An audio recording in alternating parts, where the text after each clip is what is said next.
देखिए question number 3 दिया है, इसमें दिया है 12, 15 और 21। इसका हमें एचसीएफ और एलसीएम ज्ञात करना है। तो सबसे पहले हम इनके गुणनखंड कर लेते हैं।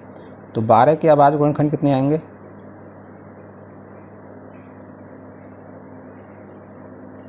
देखिए 12 के अभाज्य गुणनखंड करेंगे तो हम कितने हो जाएंगे? 12 हमारे पास सम संख्या है, 2 से कट जाएगी, 2 छंग 12, फिर 2 संग काटेंगे, 2 3 6 और 3 एकन 3। तो इसके अभाज्य गुणनखंड हो जाएंगे, यहाँ लिखते हैं 2 गुणे 2 और गुणे 3। इसको ऐसे भी लिख सकते हैं और एक ये इसको ऐसे ना लिख के ऐसे भी लिख सकते हैं। 2 की याद कितना हो जाएगा? ये 3। 2 की याद कितना हो जाएगा? 2 और गुणे 3। इसको ऐसे भी लिख सकते हैं, ठीक है। ऐसे ही इस 15 के गुणनखंड करेंगे, अभाज्य गुणनखंड। तो ये कितने हो जाएंगे? अभाज्य गुणनखंड करेंगे तो 15 के देखिए 15 किससे कट जाएगा? 3 पंजे 15 और 5 एकन 5। तो इसके अभाज्य गुणनखंड कितने हो जाएंगे? ये हो जाएंगे 3 गुणे 5। देखिए इसमें कोई संख्या दोबारा नहीं आ रही है, रिपीट नहीं हो, तो उसको ऐसे ही लिख लेंगे। फिर है 21 के अभाज्य गुणनखंड करेंगे तो कितने हो जाएंगे? यहाँ से देखिए 21 के अभाज्य गुणनखंड करते हैं तो ये 3 से कट जाएगा, 3 सत्ते 21 और 7 एकन 7। तो इसके हो जाएंगे 3 गुणे 7। यहाँ पर भी देखो सेम।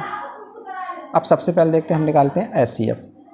एचसीएफ निकालेंगे तो एचसीएफ का मतलब होता है जो सभी संख्याओं के गुणनखंडों में जो संख्याएं कॉमन होती हैं, यानी जो गुणज कॉमन होते हैं उनको लिखते हैं, जो गुणनखंड कॉमन होते हैं। तो यहाँ पर 2 की याद कितनी आ रही है? 2। यहाँ पर देखो 2 आ रहा है, नहीं आ रहा है। यहाँ पर भी 2 नहीं आ रहा है। यहाँ कितना आ रहा है? 3। देखो यहाँ पर भी 3 आ रहा है और यहाँ पर भी 3 आ रहा है।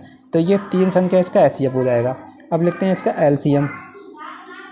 एलसीएम का मतलब होता है पहले की सभी गुणनखंड लिख लो हम इसमें। 2 की याद 2 गुणे 3। फिर देखो 3 यहाँ पर, दूसरे में देखते हैं 3 यहाँ पर है, 3 यहाँ पर है, फिर 5 नहीं है तो 5 लिख लेंगे, ठीक है। फिर तीसरे में देखते हैं 3 यहाँ पर है, 3 एक बार यहाँ पर है, फिर 7 है, 7 नहीं है तो 7 लिख लेंगे। इसके गुणा करेंगे कितना हो जाएगा? 2 दूनी 4 हो जाएगा ये, ठीक है। और इसके हो जाएगा 3 पंजे 15, 15 सत्ते 105। इसकी गुणा कर देंगे तो कितना हो जाएगा? 5 चौक 20 का 0 और 2 के 2 और 5 4 एकन 4, 420 इसका एलसीएम हो जाएगा। अगला देखिए 17 के सबसे पहले करते हैं गुणनखंड। तो देखिए 17 गुणनखंड कितने हो जाएंगे? 17 एकन 17 हो जाएगा, ये तो अभाज्य संख्या है। तो 17 के अभाज्य गुणनखंड कितने होंगे?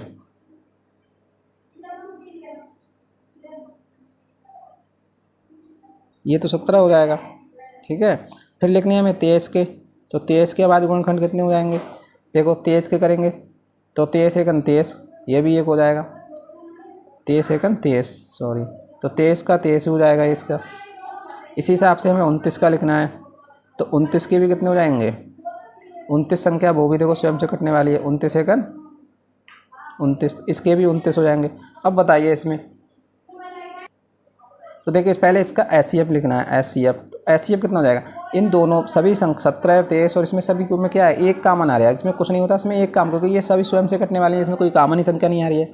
और एलसीएम इसका लिखेंगे तो एलसीएम कितना हो जाएगा? 17 गुणे 23 और गुणन, तो सभी संख्याओं का गुणन कर लेंगे यहाँ पर, सभी संख्याओं का गुणन। तो देखिए इसकी गुणा हम करते हैं तो इसका गुणनफल हमारा ये आता है। यहाँ से हमने ये गुणा करी है, ठीक है। इसको गुणा करने के बाद हमें ये प्राप्त होता है 11,339। तो ये तो हमारा एलसीएम हो गया और ये हमारा एचसीएफ हो गया। तो ये इसका आंसर हो गया।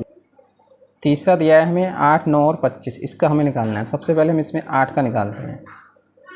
8 का निकालेंगे तो कितना हो जाएगा? 2 चौक 8, 2 दूनी 4। तो 8 के अभाज्य गुणनखंड ये हो जाएंगे हमारे पास 2 गुणे 2 गुणे 2। फिर निकालते हैं हम 9 के। किसके निकालेंगे? 9 के। तो 9 कट जाएगा, 3 3 9 और 3 एकन 3। तो 9 के अभाज्य गुणनखंड कितने हो जाएंगे? ये हो जाएंगे 3 गुणे 3। ऐसे निकालेंगे तो 25 के। किसके निकालेंगे? 25 के। 25 कितने हो जाएंगे? 5 25 और 5 एकन 5। तो ये हो जाएंगे 25 के अभाज्य गुणनखंड, ये हो जाएंगे 5 गुणे 5। इसका निकालेंगे हम एलसीएम।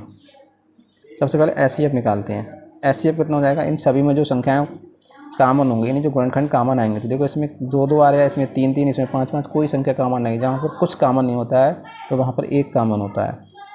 फिर निकालेंगे एलसीएम, और एलसीएम का मतलब होता है पहले वाले के सभी गुणनखंड लिख लेते हैं। फिर देखिए दूसरे वाले में कौन है? 3 और 3। तो इसमें पहले वाले में तो है नहीं, तो इसको भी लिख लेंगे 3 गुणे 3। फिर तीसरे वाले में 5 और 5 है, तो ना तो पहले बार इसमें देखो 5 और 5 कहीं नहीं मिल रहे हैं, तो इसको भी लिख लेते हैं। तो इसकी गुणा हो जाएगी 2 दूनी 4, दूनी 8, ठीक है, 8 3 24, 24 3 72, 72 और 25 की गुणा कर लेंगे, 5 25, तो 25 की गुणा करेंगे इसे, तो 25 दूनी 50 और 25 सत्ते 175 और 5 180, तो ये हो जाएगा 1800। तो ये इतना आंसर हो जाएगा इसका। देखिए ये चौथा क्वेश्चन दिया हुआ है कि HCF 306 और 657 का जो दिया हुआ है 9 दिया है, यानी 306 और 657 का HCF दिया है 9, 306 500 और 657 का LCM निकालना है। तो हम यहाँ पर क्या सूत्र लगाएंगे, हम लोग जानते हैं कि दो संख्याओं का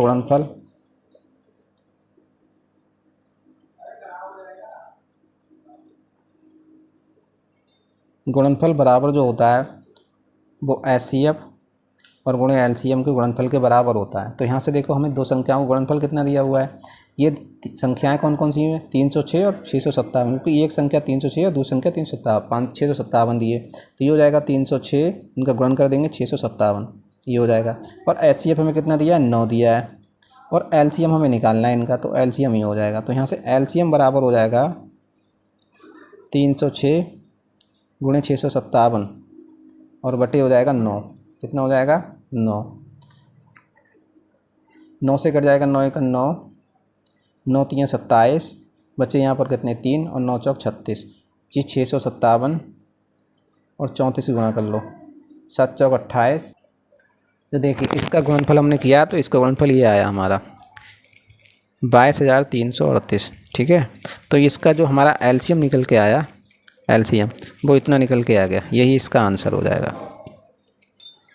तो कोकला क्वेश्चन हमें दिया हुआ है, क्वेश्चन नंबर 5, जांच कीजिए कि क्या किसी प्राकृत संख्या n के लिए 6 की याद n अंक 0 पर यानी 0 पर समाप्त हो सकती है। तो इसके लिए हम हल करेंगे। देखिए तो ये हमें संख्या दी हुई है, संख्या बराबर 6 की याद n, ये 0 पर कब समाप्त होगी। तो सबसे पहले देखिए हम इसमें क्या करते हैं, 6 दिया है, 6 के गुणनखंड कर लेते हैं, तो 6 को 2 गुणे 3 के रूप में लिख सकते हैं। 6 की याद n का मतलब हो गया 2 गुणे 3 की याद n। अब इसको हम अलग अलग करेंगे, तो 2 की याद n हो जाएगा गुणे 3 की याद n हो जाएगा, यानी a क्रॉस b की याद n का सूत्र लगाएंगे इसमें। अब देखिए जब हमारा 0 कभी तो प्राप्त होता है जब तो उसकी घातांक गुणा कितने हो, उसके गुणनखंडों को 2 के रूप में हो और 5 के रूप में हो, तभी तो शून्य प्राप्त होगा। क्योंकि 2 और 5 के रूप में होता है तो 2 पंजे कितना होता है 10, और 10 में तभी तो इकाई अंक 0 आएगा, तभी तो शून्य प्राप्त होगा। इसमें केवल 2 तो हमारे पास दिया हुआ है गुणनखंड में, लेकिन 5 नहीं दिया हुआ है, 5 नहीं दिया हुआ है, तो यहाँ पर शून्य पे ये समाप्त नहीं हो सकता है, जो शून्य पे समाप्त नहीं हो सकता है, क्योंकि इसमें 2 दिया है केवल और 5 गुणनखंड नहीं दिया है। जब दोनों गुणनखंड होते हैं 2 और 5, तभी जो शून्य पर प्राप्त होगा, ठीक है। तो इसमें हम लोग क्या लिखेंगे, क्योंकि संख्या 6 के घात n के हमने जो अभाज्य गुणनखंड करे, गुणनखंडों में 2 तो आता है, आ रहा है या आता है, लेकिन क्या नहीं आता है, 5 नहीं आ रहा है, 5 नहीं आ रहा है। जब 5 नहीं आ रहा है तो इसलिए संख्या जो हमारी दी है 6 की घात n, वो किसी भी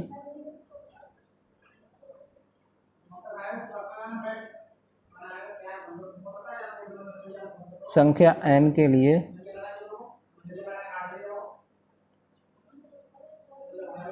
शून्य पर समाप्त नहीं हो सकती है।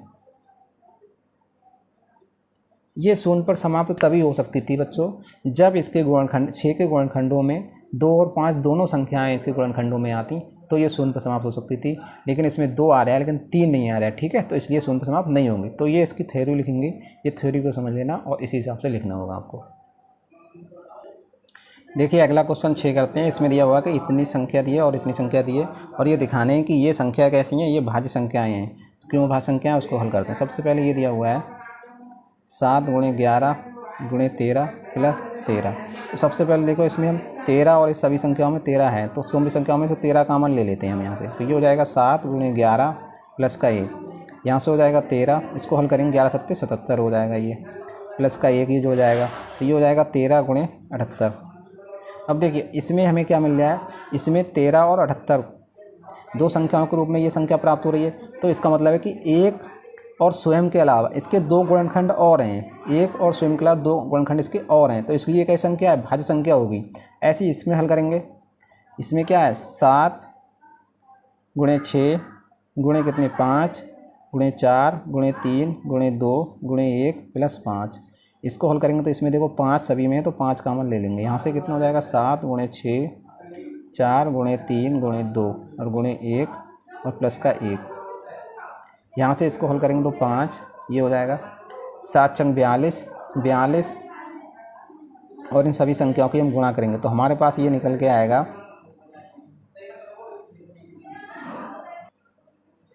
42 और ये हो जाएगा 3, ये 7 चंग 42 हो जाएगा, 4 3 12 दूनी 24, 24 और 42 की गुणा करेंगे तो हमारे पास ये निकल के आएगा 1008 और प्लस का 1 दिया हुआ है ये। इन सभी क्या करेंगे जोड़ लेंगे तो 5 और गुणे ये कितना हो जाएगा 109, 1009 भाई। अब देखिए इसमें भी हमें क्या हो रहा है 5 और 109 मिल रहा है उसका गुणज, ये संख्या जो दी है इसका गुणज 2 और मिल रहा है, ये एक तो स्वयं होता है और एक संख्या होती है, उसके अलावा दोनों स्वयं मिल रहे हैं, तो इसमें भी मिल रहे हैं। तो इसलिए क्या लिखोगे, लिखोगे क्योंकि दी गई संख्याओं के अभाज्य गुणनखंडों में एक व स्वयं के अलावा दो दो गुणनखंड और हैं। जब दो दो गुणनखंड और हैं तो इसलिए हमें क्या हो जाएगा, जब संख्या होती है कि स्वयं और एक के अलावा उसके और कोई भी गुणनखंड होते हैं तो वो संख्या भाज्य संख्या होती है, और जब एक और स्वयं होता है तो वो संख्या अभाज्य संख्या होती है। तो इसलिए दी गई संख्याएं कैसी हैं, भाज्य संख्याएं हैं। कैसी हैं, भाज्य संख्याएं हैं। ठीक है बच्चों, तो ये आप लोगों को समझ में आ गया होगा मेरे प्रिय छात्र छात्राओं। अगला क्वेश्चन दिया हुआ है कि साथ में किसी खेल के मैदान के चारों ओर एक वृत्ताकार पथ है, इस मैदान का एक चक्कर लगाने में सोनिया को 18 मिनट लगते हैं, जबकि इसी मैदान का एक चक्कर लगाने में रवि को 12 मिनट लगते हैं। मान लीजिए कि वे दोनों एक ही स्थान और एक ही समय में चलना प्रारंभ करते हैं, तो एक ही दिशा में चलते हैं, कितने समय बाद पुनः प्रारंभिक स्थान पर मिलेंगे।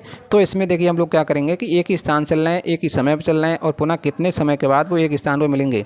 तो इन 18 मिनट और 12 मिनट इन दोनों का एलसीएम निकाल लेंगे, और जो भी एलसीएम आएगा वह उतने समय के बाद वो पुनः दोबारा मिलेंगे बच्चों। तो देखिए 18 के गुणनखंड हम लोग करेंगे तो कितने हो जाएंगे, 18 के बाद गुणनखंड 2 नेम 18, 3 तियाँ 9 और 3 एकन 3, तो इसके गुणनखंड हो जाएंगे 2 गुणे 3 गुणे 3। इसी हिसाब से 12 के बाद गुणनखंड करेंगे, तो 12 के बाद गुणनखंड करेंगे तो कितने हो जाएंगे 12, 2 से कट जाएगा 2 छंग 12, फिर 2 तियाँ 6, फिर 3 एकन 3, तो इसके गुणनखंड हो जाएंगे 2 गुणे 3। अब हम लोग एलसीएम निकालते हैं, तो हमें निकालना है एलसीएम, गुणनखंड विधि से निकालना है। तो पहले के सभी गुणनखंड लिख लो, 2 गुणे 3 गुणे 3।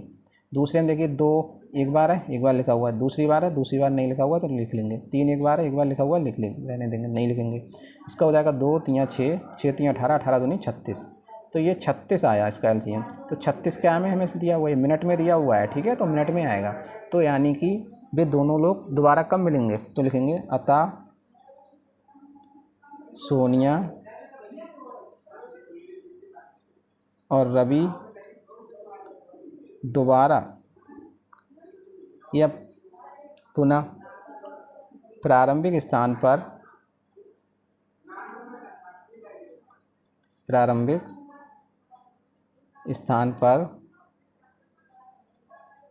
36 मिनट के बाद मिलेंगे। ठीक है, यही इसका आंसर हो जाएगा बच्चों।